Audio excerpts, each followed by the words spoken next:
Welcome to One Foot in the Grave. I'm Dan. And I'm Jake. It always takes you so long to come in there. We're far away. There's a delay. No, I think and you're also, delayed. My brain just is half a second behind. That's happening. The delay is in my brain. It's between my ears and my processing center in my brain. I thought you were going to say it's between my ears and my microphone. Yeah. What was that? My phone's on vibrate, and all my notes are on my phone, so it vibrates the whole desk. Oh. Great. This is going to be so much fun. So I've just posted on Facebook and Instagram, if you're interested. I like to post things on Facebook. I just put little things I'm thinking about that day. What I ate for breakfast. Yeah, sometimes I put pictures of my food. It's a lot of fun. People love it. I get so many likes. I've been just cruising Facebook lately for pictures. You know, when people... For young children is what it sounded like you were going to say. No. Listen, I don't do that stuff anymore. Oh, God. No. That's awful. I never did. No, what I was going to say is I cruise Facebook for pictures of, you know how everybody takes pictures of a meal that they cooked? Yeah. And they're like, oh, I made a birthday cake for my husband. Oh, I made a pot roast, and I think I should share a picture of my great job. But we live in Canada, so none of them actually sound like that. Well, I do have friends down south, but they actually, when they post stuff, it usually looks pretty good. But a lot of my friends, I don't know what the fuck they're doing. Either they don't know how to set a camera, or their cooking looks like shit. But whenever somebody posts something that looks particularly terrible and they sound proud of it, I always tell them they should be in prison.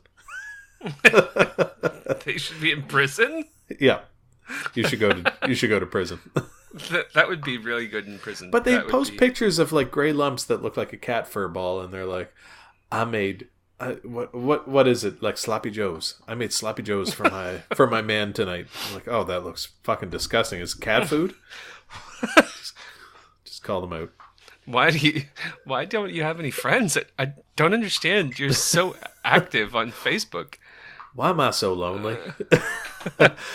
Forgive me for the accent, but I've been listening to the Florida Men podcast a lot, and when I'm going to sleep, I listen to it, and they have that accent. And now, they sound real country. What are we doing? What's happening today? You know what? I love, like I said, the paranormal's my jam. But I go through phases. A little true crime right now, today. You'll see in the Facebook photo if you're on the Facebook, and on the Instagram. I'm not. Everybody's mad at me for making fun of their food. That I am currently burning some Palo Santo. What's up with the urine smell of the Palo Santo? Well, I don't know. Maybe someone who knows more about what it actually does. If it smells like urine, you definitely have demons. Perhaps I don't know. I don't know. Lisa, I sent you shirt. Oh yeah, thanks for the story last week, Lisa. That was great. Yeah, it was really good. So yeah, your shirt is sent. Care of Jake, who paid for it. That's true. I have a very generous heart and a very empty bank account. Very angry wife of Abraham Lincoln. What are you doing? Sending random people's shirts. It's for Lisa, Chrissy. She's a medium. Well, only in her dreams. That's no. She told Julie that she wasn't going to get cancer. Oh, that's right. Even though Julie might she still cancer. Might. I mean, look. I mean, that was before Fukushima. So. The salmon has a lot of uranium in it. I don't want to be alarming, but there's a lot of uranium ash in the salmon that you're eating now. You should probably hit that garlic as hard as you can. The new way of taking radiographs will be just to have them stand in front of the film. You emit the X-rays. It's great. It's great. Saves so It's much a real time electricity. saver. We're carbon neutral. We've I was laughing. We were talking 3 weeks in a row now. We've talked about the bidet experience, but I think I'm gonna have to get rid of my bidet. I'm not shocked. Well, no, it's not. It's just it started to leak, but only it's leaking into the toilet. It's just that it drilled a perianal fistula up into my descending colon. I turned the tap too far. I have a cloaca now. It's really in. I tore my scrotum with a bidet. Anyway, I had a funny experience. So at the downtown hospital, St. Joe's, it's horrendous. There's one toilet for the whole first floor of the hospital. That includes like radiology. It's a whole big place. But but there's the problem is the toilet that I found is in the ultrasound department. I was like, I found a new toilet. I'm going to use this one. But it's got one of those sensors on it, and it's fine if you're having a whiz in it. But if you poop the way I do, leaning forward, it keeps flushing. What? I lean forward. You don't? What do you lean back? It's not a lazy boy. You're going to the bathroom. You got to pump it out, right? You got to work it. Pump back and forth. I don't know. It's just sit normally, like on a toilet. Okay, do you bend forward to wipe your arse? Obviously, you must.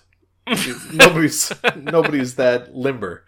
Anyway, I've got very skinny hands. So every time I went to wipe, I'd have to bend forward a little, get my hand down there, and then whoosh, flush and splash my ass with the shitty water. And it did it about 30 times, and then I was chuckling, like laughing to myself in the bathroom with the toilet flushing over and over again, like a 5-year-old trying to flush his mother's lipstick down the toilet.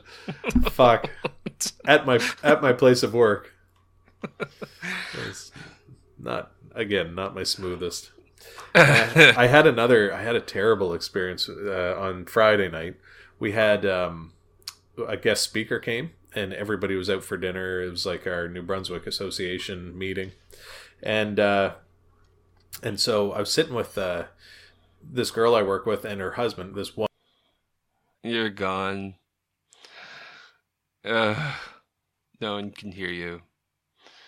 It is only me here. Yet again. He's gone. Well, guys, it's been a slice. Thank you for listening to One Foot in the Grave. I'm Dan. And I'm Jake. Bye, yeah. Okay, just kidding.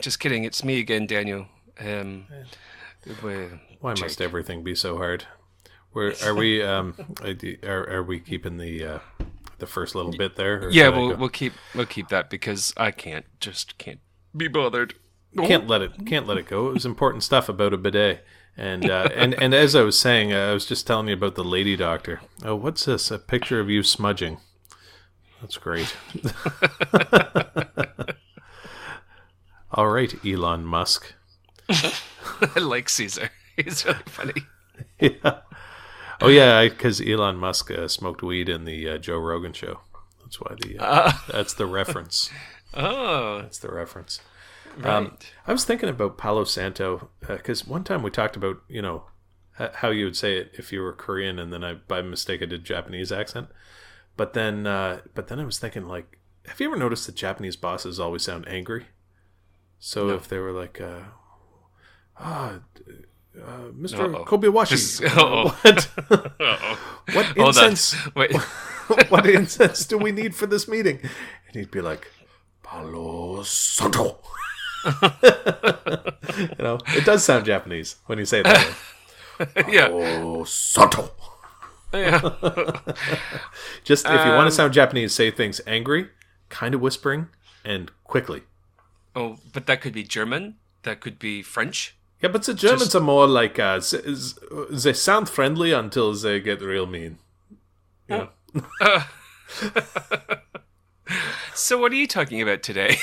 Oh, I was going to tell you about the lady doctor I work with and why my Friday evening was so shitty.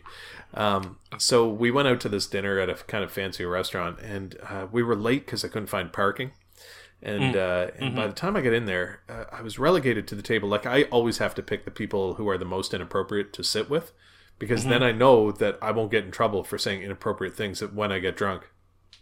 But because I was late, I had to sit with the lady doctor, who's very nice and I thought had a great sense of humor. But and her husband is always a little bit dry, nice guy, very helpful in times of crisis. But anyway, she was telling me about this friend of hers who's posting stuff. What the fuck is going on over there? Is you unwrapping a pack of cigarettes or something?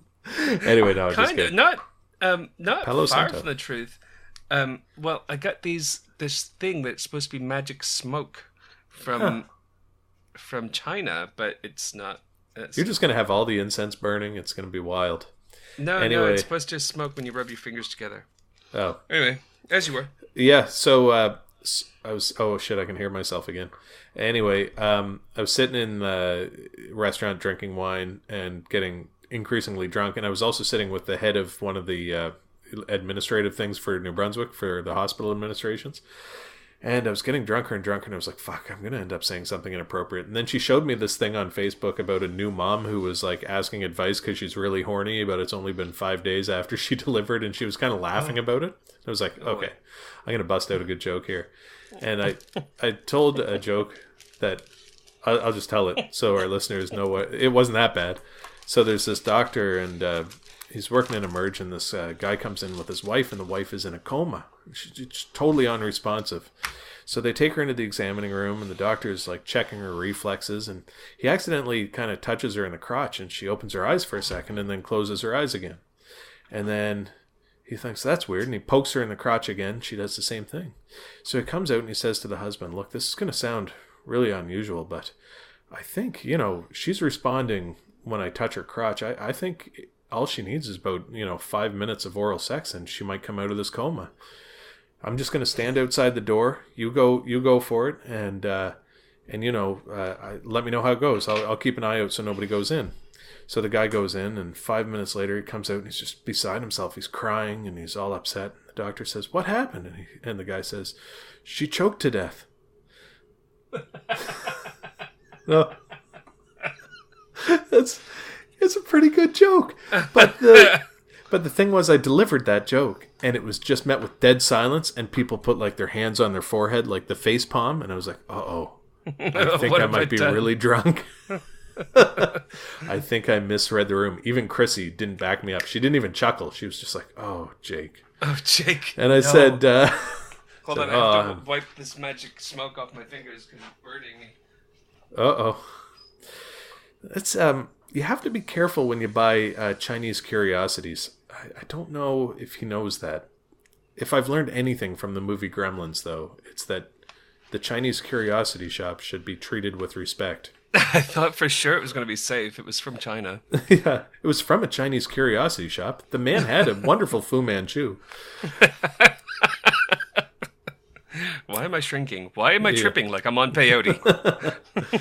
Why does it say DMSO on that box? It does. I think it is DMSO. Because it's... Because you can taste your feelings now. It's this paper that you burn, and then it leaves an oil behind, and then you put the oil on your fingers, and then you rub your fingers together, and it smokes. Yeah. That sounds sketch. It is so sketchy. Anyway, it smells like ozone is on my fingers. Like, uh-oh. Ozone? I do know ozone. Maybe it's thorium ash, which I'll get into because I'm talking about the radioactive Boy Scout today. Oh, yes. Okay, so are you going first? Yeah, I'll go first because mine are always a little more boring. But you're going to get a physics lesson, too. Just hang tight, folks. They're usually short, but pointless. Thank you. That was brief, but useless. All right. You know how fond I am of the time machine. Well, this time we're going back to 1995. No. I was in grade 10 in 1995, and it was a good year. I think I got my first. Don't yeah. cut it. I got my first through the pants in 95. I'm pretty sure. Oh. In Might have been grade late 10. 94. Oh golly. Okay. Yeah. I was active. I was an active. Yeah, just go. Just do the thing. Anyway, Kurt Cobain had just died. It was a sad time. We had to console ourselves somehow, and I found through the pants hand jobs were probably the best way to go about that. Anyway, Gulf Manor, Michigan, is a suburb of Detroit, kind of like a sleepy neighborhood, and this is before Detroit went bankrupt, so it was kind of upper middle class. Named, of course, because there's a golf course there. Big like family with kid area. I guess comparable to Rothesay, New Brunswick, or I don't know, where the fuck do you live? Samford? Kind of like that. Sure, yeah. Without the horses.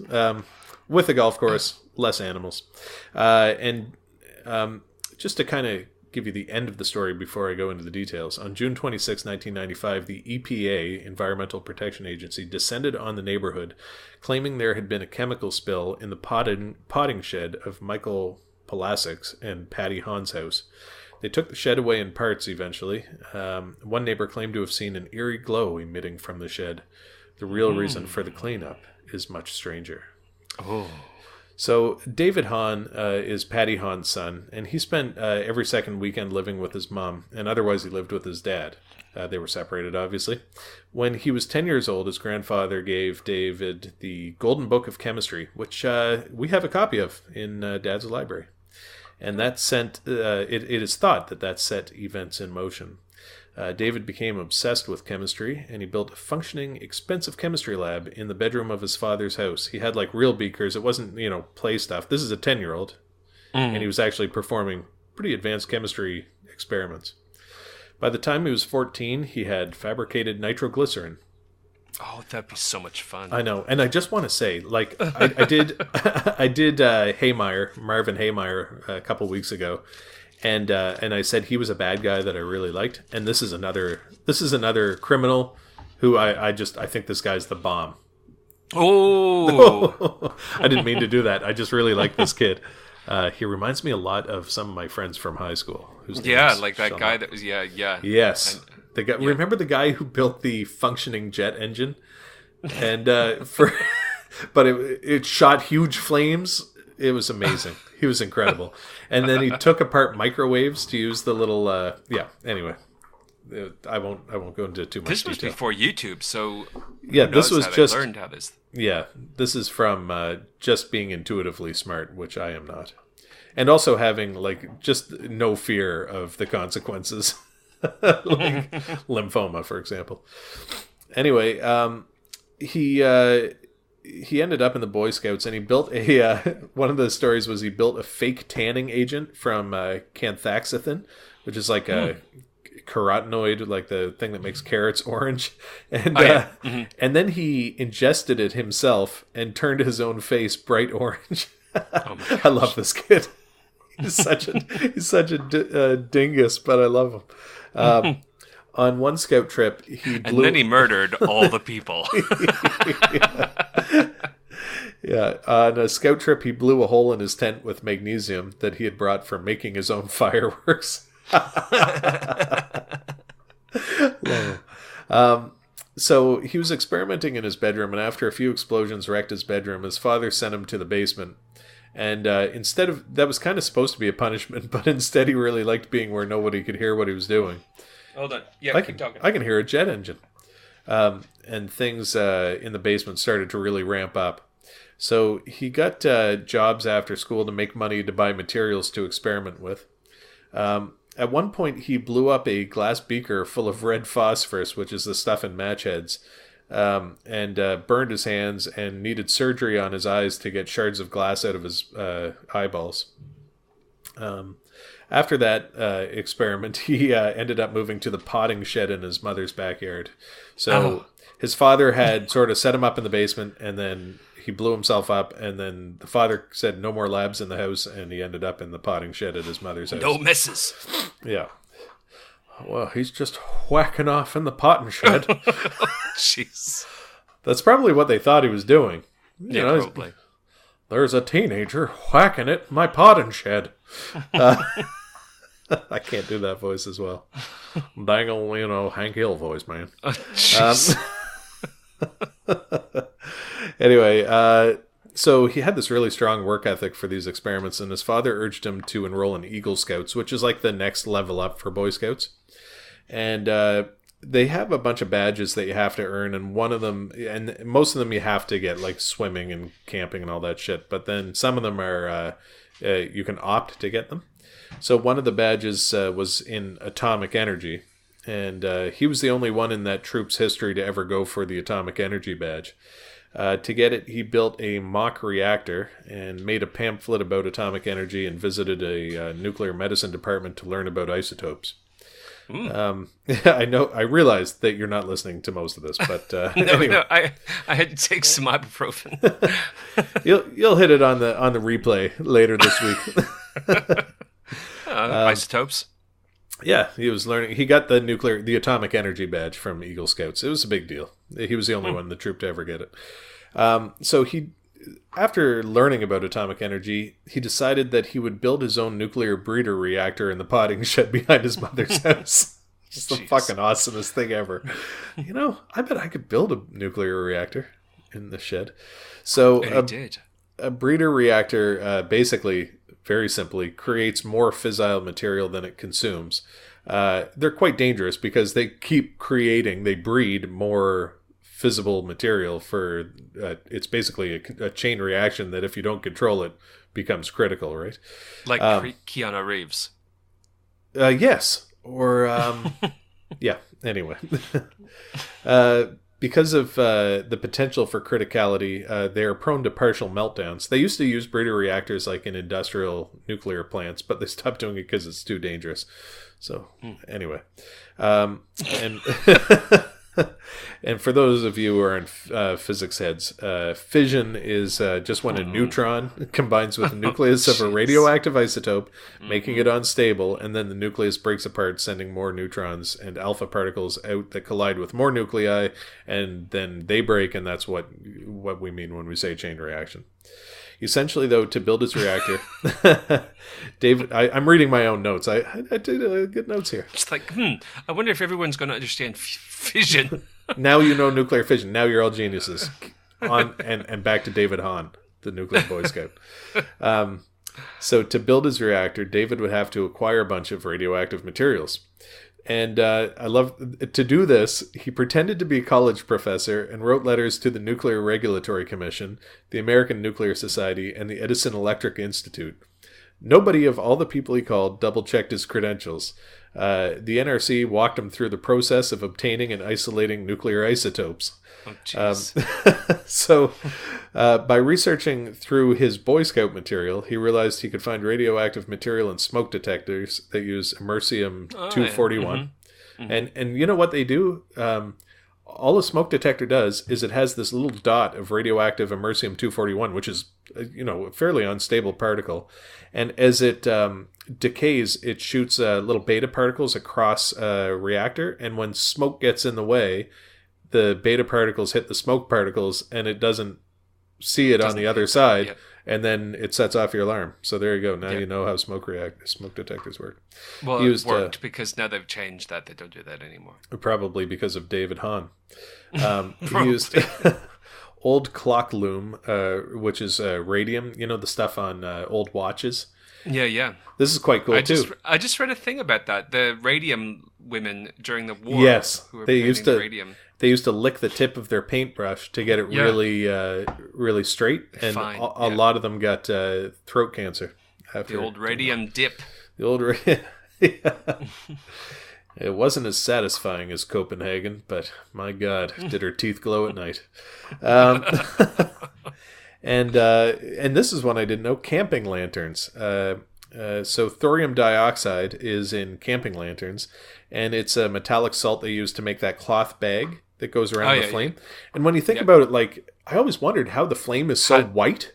Why doesn't it burn? Why doesn't it burn? So it's covered in this metallic ash, basically. And when you put it in the presence of a flame, it glows white. So he ordered 100 smoke detectors on the premise that it was for a school project. And the company explained how to get the material out of the smoke detectors for him. Oh my gosh. Because he was Professor Hahn.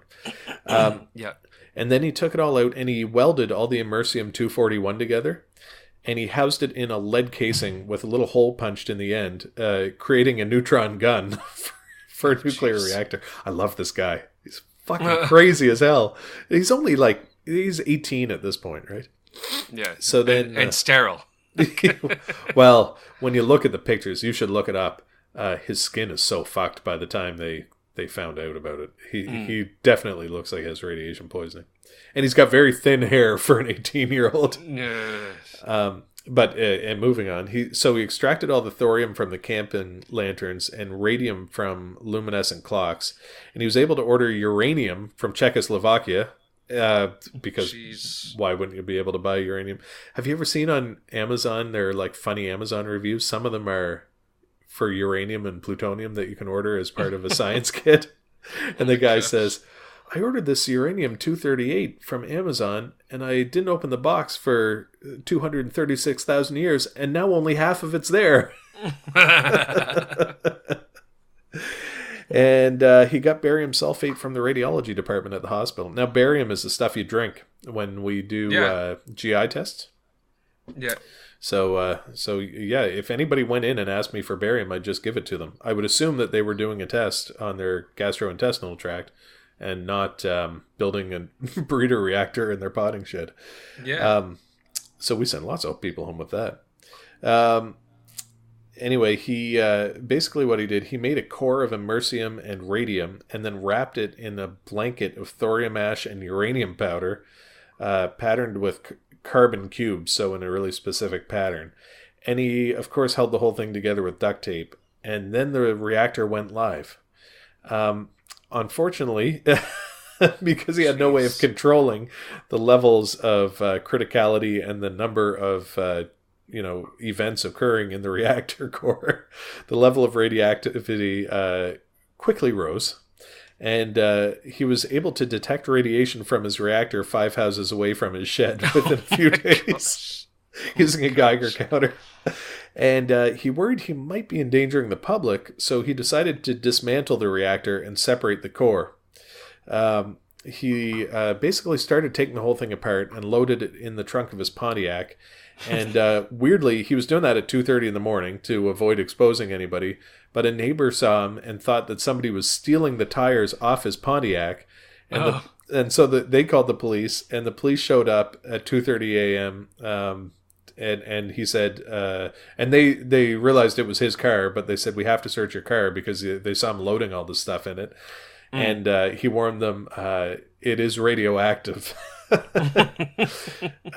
the police, obviously not knowing the difference between a breeder reactor and a nuclear bomb, assumed he had a fucking atomic bomb in his car and called the bomb squad. What?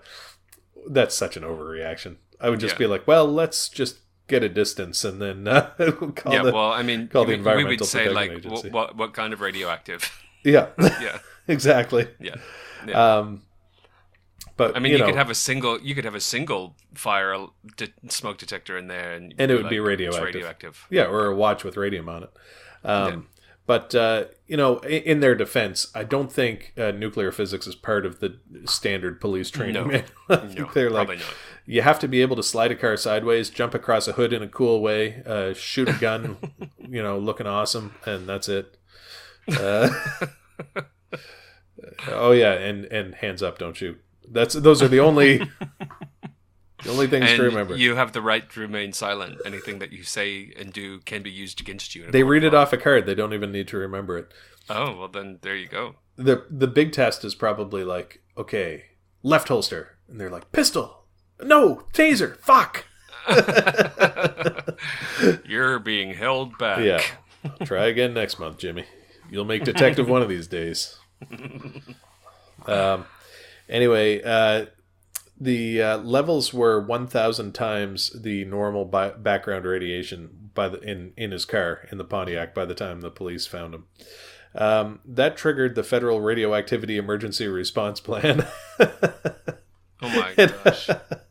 And crazily, because the jurisdiction, like the Nuclear Regulatory Commission, only has jurisdiction over federally regulated nuclear sites, nobody cleaned up the site for 5 months after he got arrested.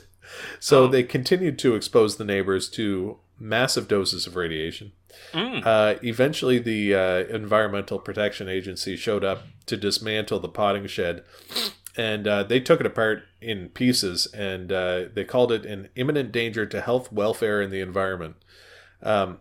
Unfortunately, because they waited 5 months, David's mom had gone into the potting shed and taken a bunch of the radioactive stuff out of it and just thrown it out in the household trash.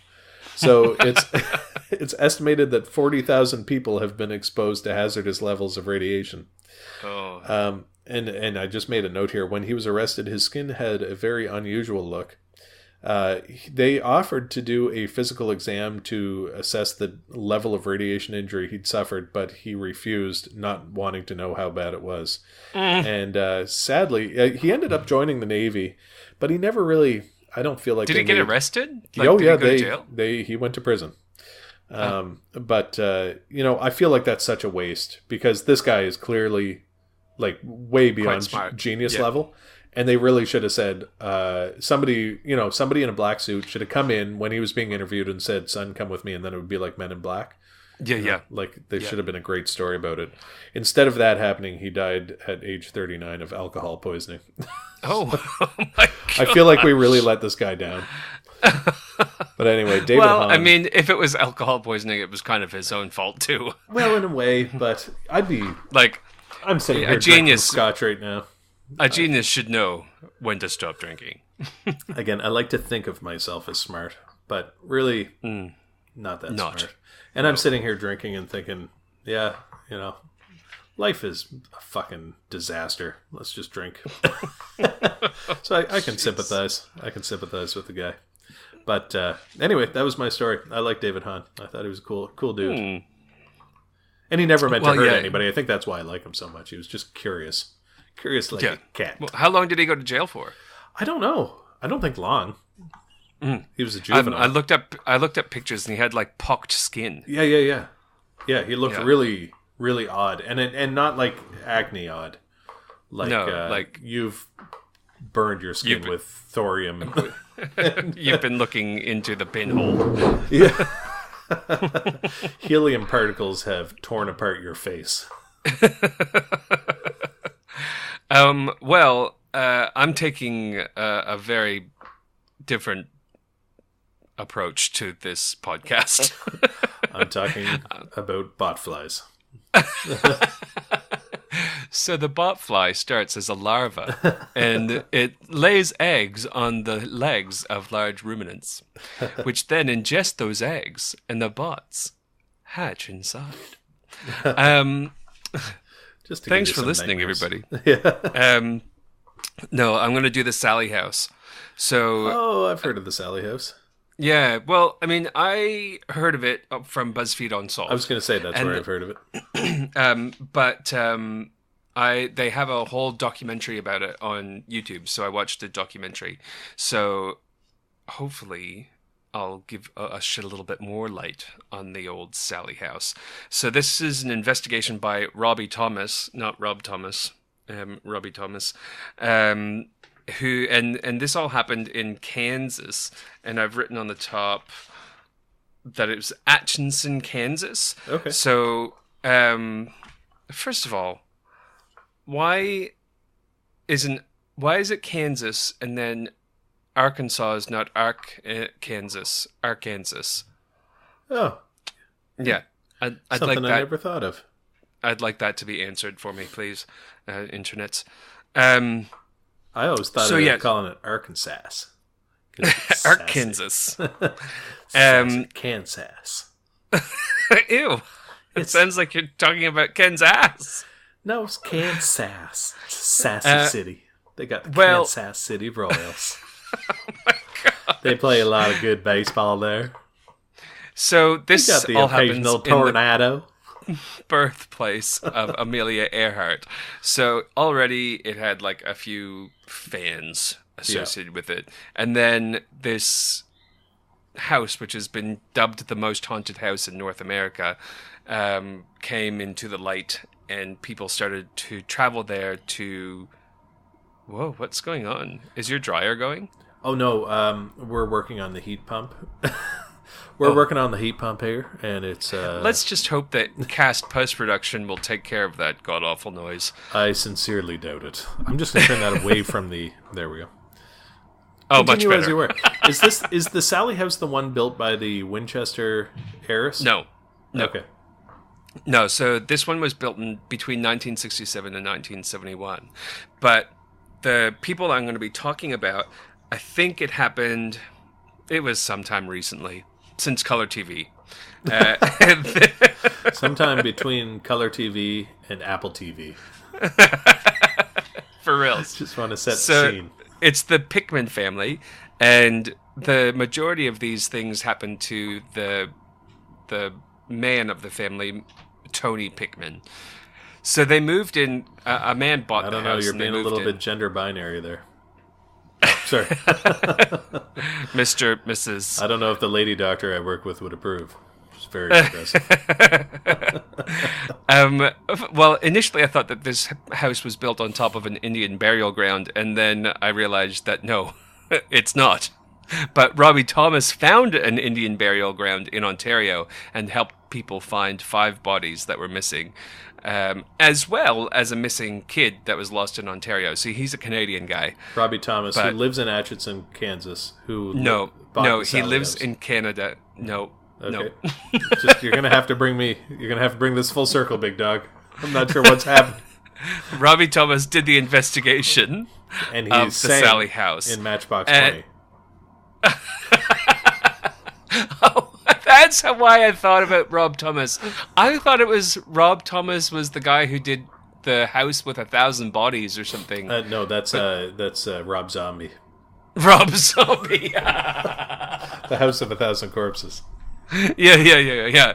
So neither one of those people. This is Robbie Thomas, a psychic medium who looks for Indian burial. Well, the police use him occasionally to help find missing people, but really, I think.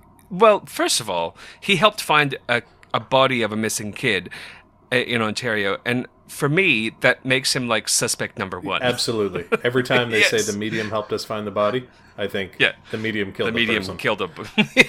Yeah, medium done it. Medium done it, dude. I have a strong feeling that the body is in my basement.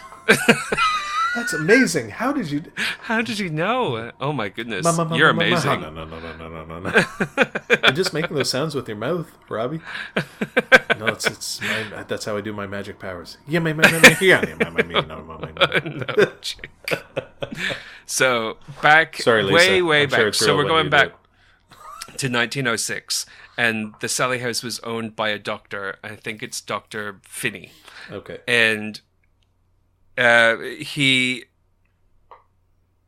lady brought her young child to Dr. Finney's house in the middle of the night, and the doctor decided that she had appendicitis. So he did an appendectomy on the kid while she was awake with no anesthesia at all, and she died on the table. So man, if only he'd done that appendectomy sooner. Should we sterilize the skin? There's no time. This appendix is going to blow. There's no time, Captain. So Dr. Finney the psychic medium has walked into the house and has described Dr. Finney as a bad entity in the house. He thinks that he's evil and conniving, and he's cold, and he's walking in shadow. Did he say it though in an Ontario accent? He's a bad dude, eh? No. He's full of he bad, sounds. This house is full of bad spirits, you know. No, he's not from the Midwest. There's something about this doctor I don't like. No, it doesn't sound like that. Shit.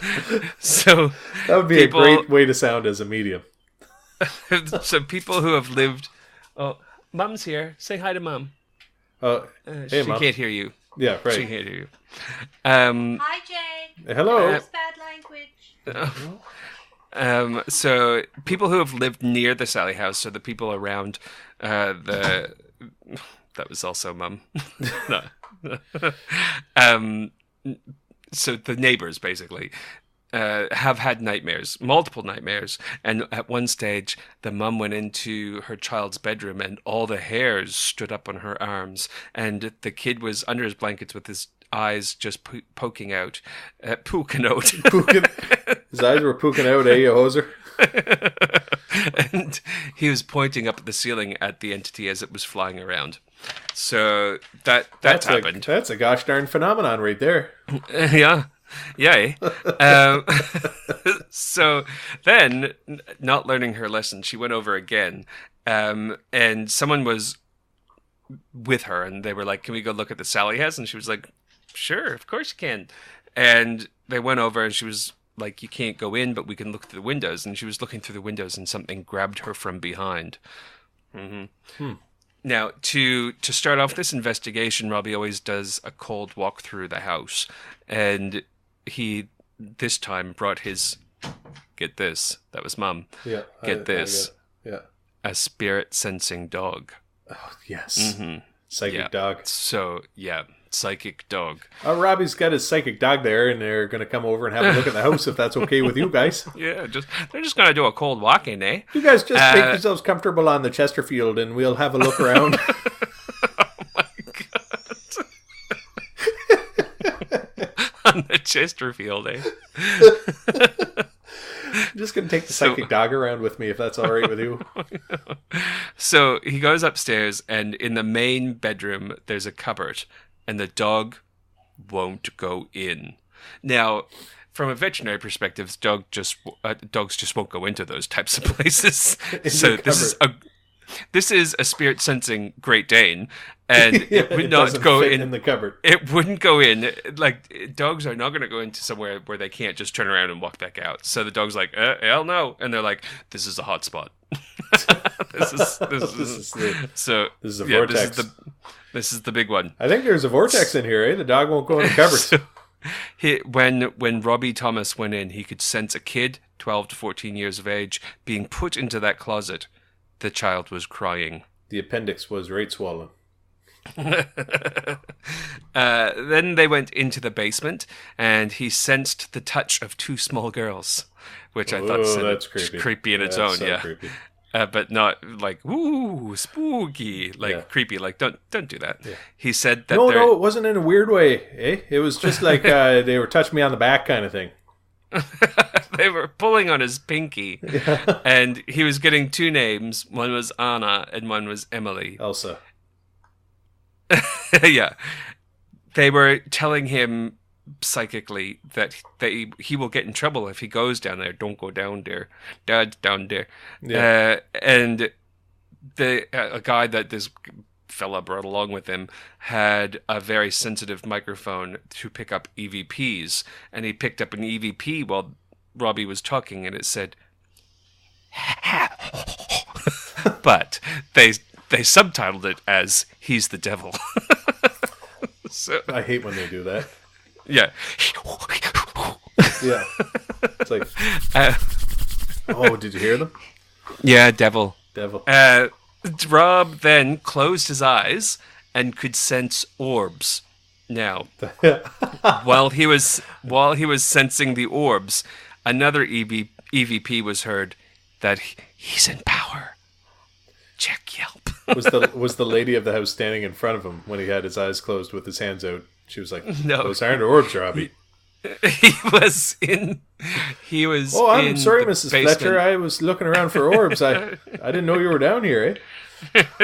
he fuck off. He's the bumbling medium from Canada. He was down in the basement next to the oil heater. So then next to the oil heater, there were pentagrams drawn on the floor.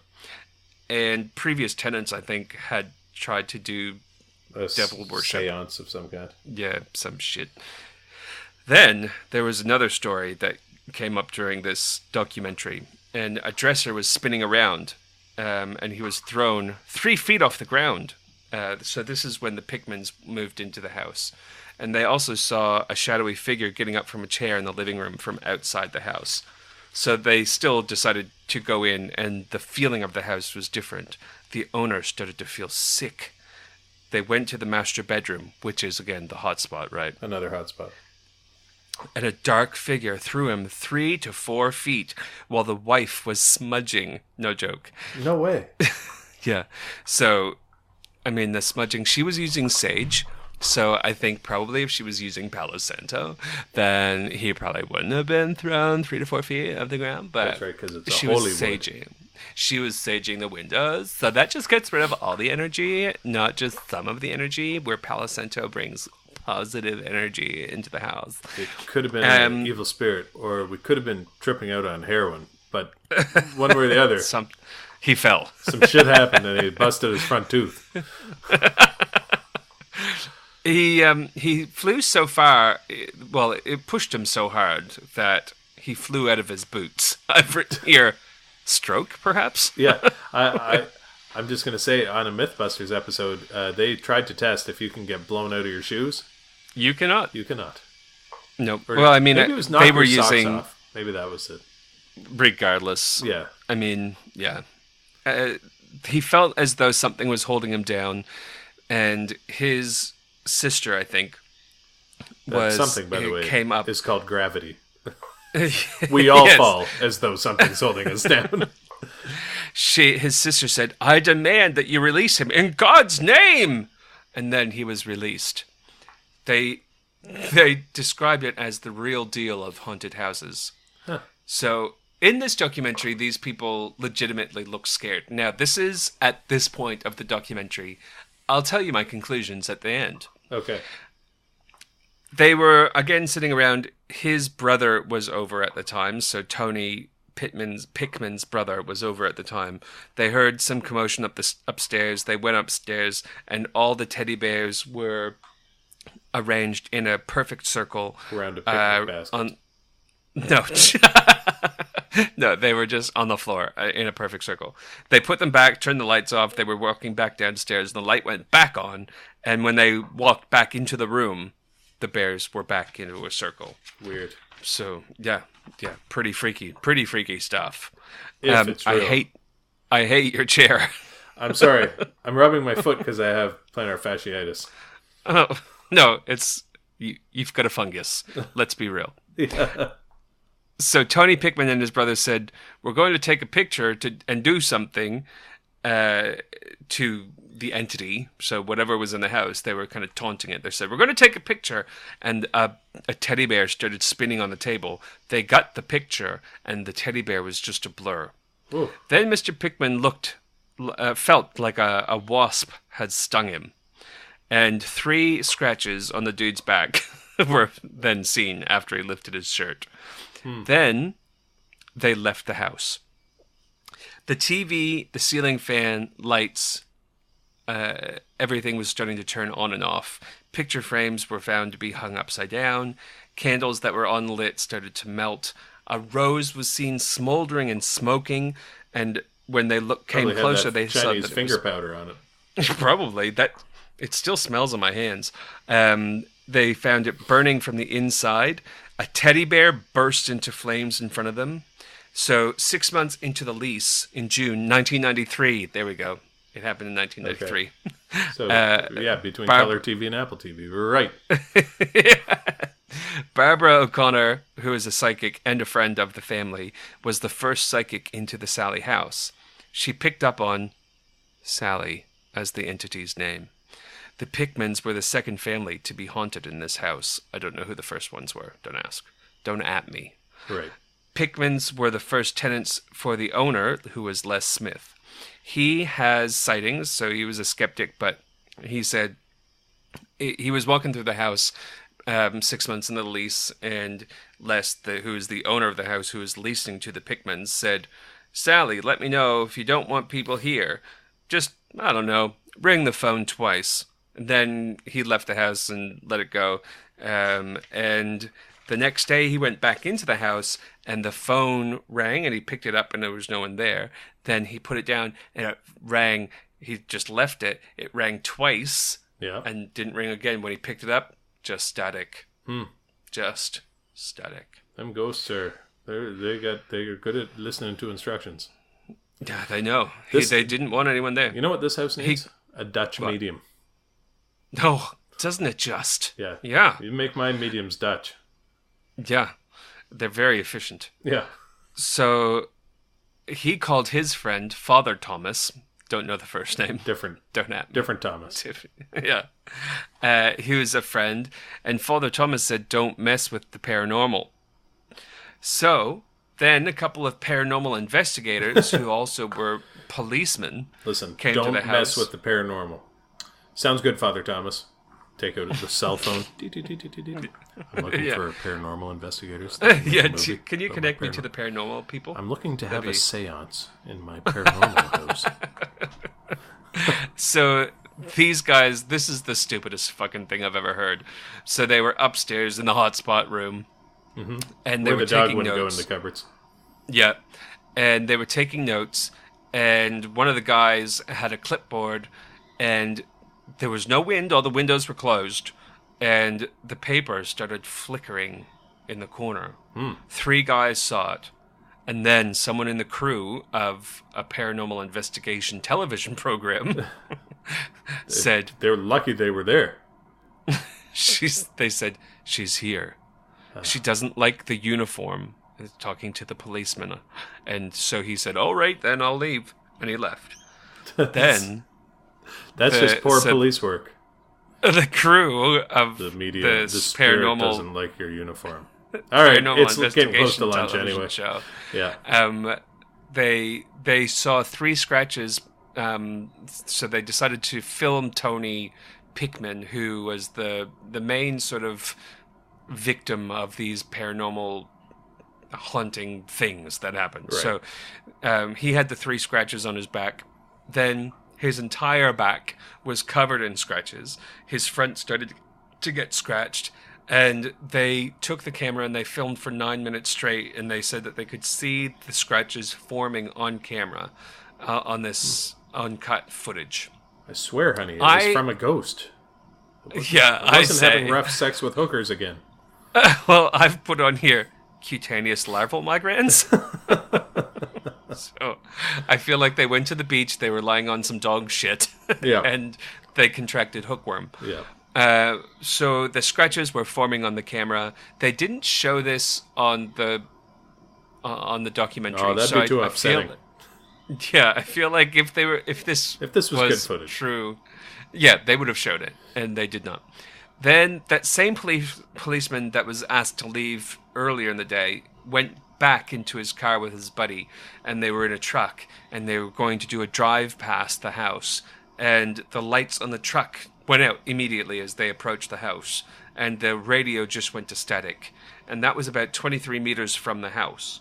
Then they pulled into a parking lot and turned around and went back, and when they passed this time, the dome light in the car turned on, and then the third time, the headlights went off again.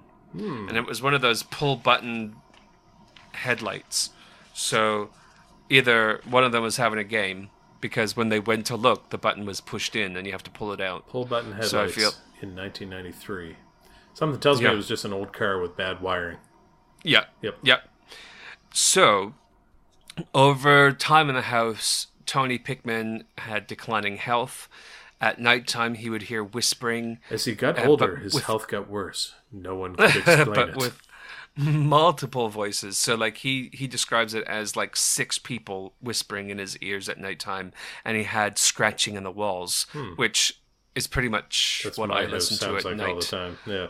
Well, I listen to ASMR, and I'm like, everything's fine. It's all going to be good.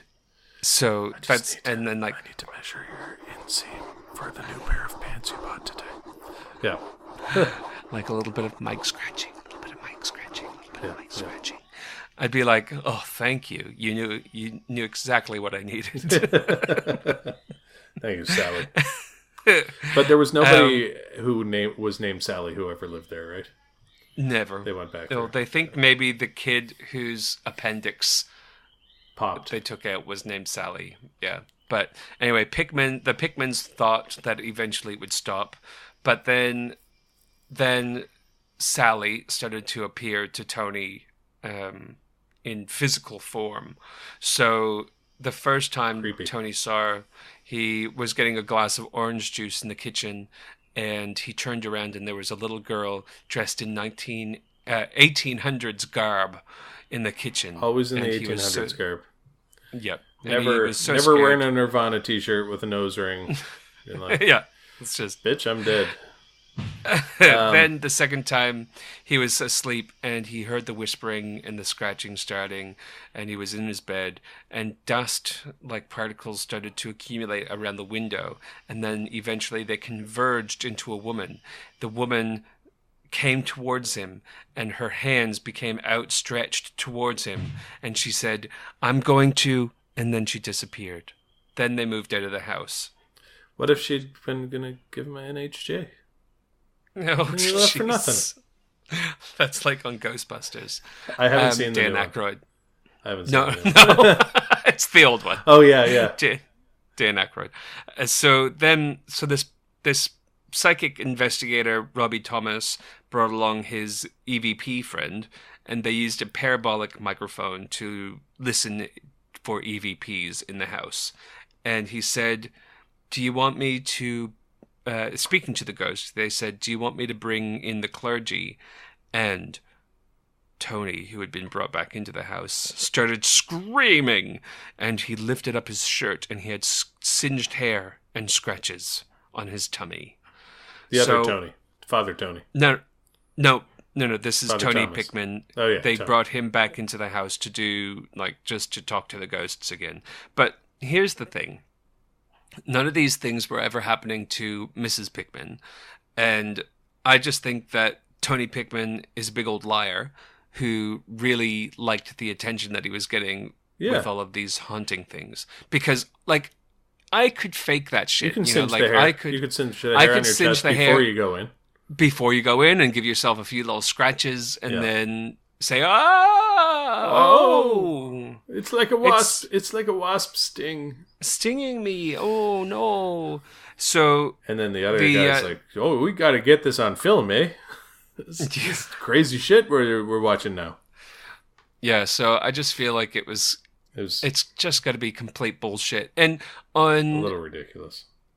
On True, what is it? Unsolved. Yeah. They went there, and Ryan Bagara couldn't spend the night in the house, where Shane was just like, whatevs. Yeah. And it was just, nothing happened when they were there. Was that the one, though, where they had the flashlight that they turn, almost off?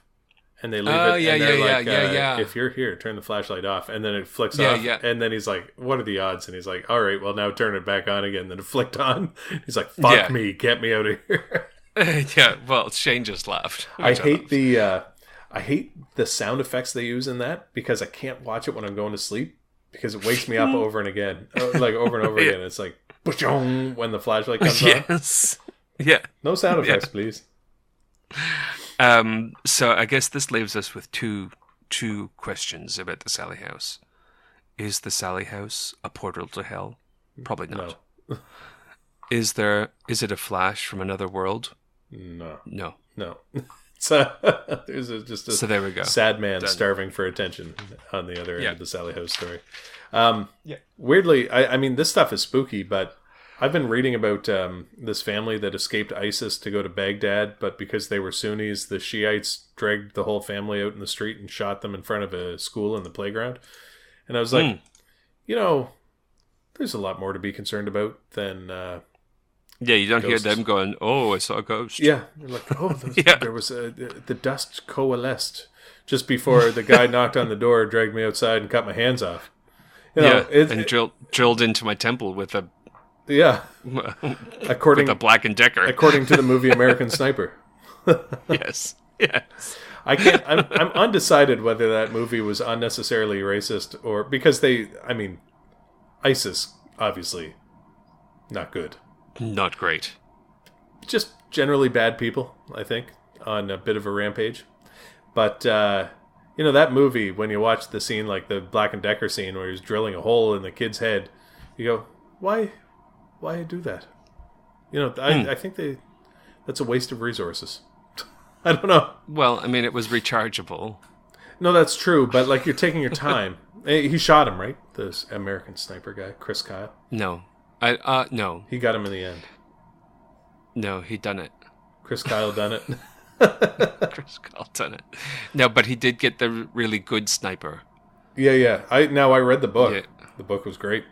It was a little, again, maybe a little, a little biased against Muslims. But I suppose if you spend 6 years of your life being shot at by them, you might be developing some bias. Yeah, I suppose it's different probably part of the the world. bias is warranted. Yeah. Yeah. They may have earned that bias. Different experience. Well, I'm not all Muslims, you know what I mean? But like maybe there's a reason he's at war, right? The ones that shoot at people are the ones I worry about. Of any culture or religion. Yeah. It's not just, we know how it The works. other ones are all cool with me. I don't mind. But the same goes for any race or religion. Yeah. I had so just don't shoot people and we'll all be good. Now September 11th happened, like my second week of school, right, of med school, and and when the first time, like the Gulf War so started, you were in Newfoundland during. Yes, I was going to go give blood, and they said that we can't take any more. Yeah, because that's like, the whole. I was like, I guess on it Broadway. doesn't matter, because if I'm giving blood, it's not like they're going to ship it to the they're either dead or they're not. Come from away. Yeah. I was not in Gander, though. I was in St. John's. But they landed, a lot of families landed in St. John's, too. It was sad, but it was kind of neat seeing the city fill up with people. Anyway, I forget what I was going to say. Oh, yeah, the first time I had to give, like, bad news to a family, like a Muslim family. And they said, like, Allahu Akbar and stuff. And I was like... Oh, is it about to kick off, or what's happening? I didn't realize that was just a general term. I thought that was only specifically for wartime. I thought they were really mad at me, but that's just something they say. Anyway, so sorry to all my Muslim friends who have just praise totally Allah, doesn't it? Yeah, it's like God is great. That? God is great. Yeah. So it's just a generalized. They say it at mosque, and they say it whenever. Yeah, I mean, we could say it. We're just talking about a different God. Yeah. Well, same God. I mean, there was Abraham and Isaac, and one of them went, Muslim, and one of them went Jewish, and then we went the Jesus route. I don't know. It all goes back to the same. It's too far for me. Peace on earth, brothers and sisters. Don't go shooting yourself. Yeah. As Rob Thomas would say, it ain't worth it, eh? It's not worth getting so upset about. Burn some Palo Santo, eh? We're all like basically the same. Some other than the ghost. We got to get rid of the ghost. Well, while I was researching this for this one, watching YouTube videos for this one, I came across one, and it was like paranormal. Oh well, actually, I was watching that one, and Alice made me turn it off when she came in to my room last night. But hello.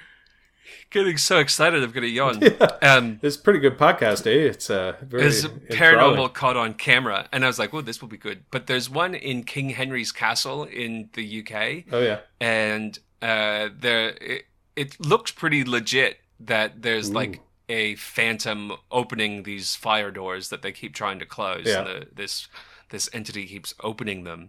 So I would suggest Googling that. Because I don't know whether it's some sort of elaborate hoax or not. I thought, it's pretty darn good. Yeah, good it was footage. Entertaining. Unlike, and God bless. 3 second. God bless the people who do the ghost tour in St. John. But your footage of the exercise ball rolling back onto its inflator is not very good. It's not convincing. I don't believe. No, not based on I don't believe that the Imperial Theatre in St. John, New Brunswick is haunted. Hot take. I want it next Don't week. at me. I want to do the Wendigo or Wendigo. I don't know how you say it. I haven't researched it. Winnebago. I got to do the haunted Winnebago. No, it's a northeastern, kind of thing. It's awesome. it's a monster. Sounds great. It's kind of like a cryptid. Like it's either the spirit of people who ate dead people, according to Algonquin legend, or it's an actual animal with like a deformed human head and like really long arms and legs that are really skinny, and it kind of looks like just that poor kid from the show Mask. Could be Rocky Dennis. Yeah, it's a Rocky Dennis monster. Yeah, it's coming right for us. He's coming right for us. Well, be like Lisa and send us your stories so we can share them on the show. And you can send those to onefootinthegravepodcast@gmail.com. And you can find all the links to social media at onefootinthegravepodcast.weebly.com. All the links are on the description section in this podcast. That's right. We got some merch that we're doing one-offs of. So if... Oh my gosh! If you want a T-shirt, it's not merch if we're giving it away. No. So they're going to be for sale. They're going to be super rare. Do you think we does it go right from Vistaprint to your house, or do we get a chance? Yes, well, it did for Lisa. So it went to your house or to Lisa's house? To Lisa's house, because then I'd pay for shipping twice. Oh, dang. Sorry, Lisa. Sorry, Dan. But it's going right to your house, Lisa, from Vistaprint. We'll smooth out the process, but maybe we could, sign some shirts if you want stuff signed. Oh my gosh, could you? Actually, you know what? I'll tell you what. I can take some of the Lift Off Capital shirts that I've made for my other business, and I can just write "One Foot in the Grave" podcast on them, and then sign them for you and send them to you because I already have those shirts available. So real low price. What I'll do is I'll get them printed with my signature already on it, and I'll send it to your house. Perfect. And then I'll sign it. Them. And then I'll send it off to our listener. I don't think anybody would want these T-shirts. Nobody. I mean, I'll wear mine under. I wear one under another shirt, but I got to say that I wear it. You're looking quite thin in this picture with the Palo Santo. I got to tell you, no double chin at all. Well, no, the extension of my neck. I gotta learn that trick. It's all angles. It's all about the angles. It's like when you go fishing and you hold the fish really close to the camera so it looks big, but it's actually quite a small fish. Then you're like, the scales are humongous, Yeah. Did you catch an alligator? No, it's a very small fish. That's why the fly is like, what size fly were you using? That's why it's taking up a quarter of the picture. In all dick pics, you need to take the picture from the dick up towards your face, so the dick is in the foreground. Otherwise, the dick will look very small. Oh my gosh! There's a dick pic tip. You're welcome. From your friends at the One Foot in the Grave podcast. You're welcome, Lisa. Sorry, Lisa. For when you're taking dick pics. How did you guys know? Yeah. Well, yeah, so send us your stories and we will read them because we're desperate for stuff. Yeah, we want material. The other one I want to do is Skinwalker Ranch, but it is a creepy story. Again, not necessarily going to be true, but it's a good story.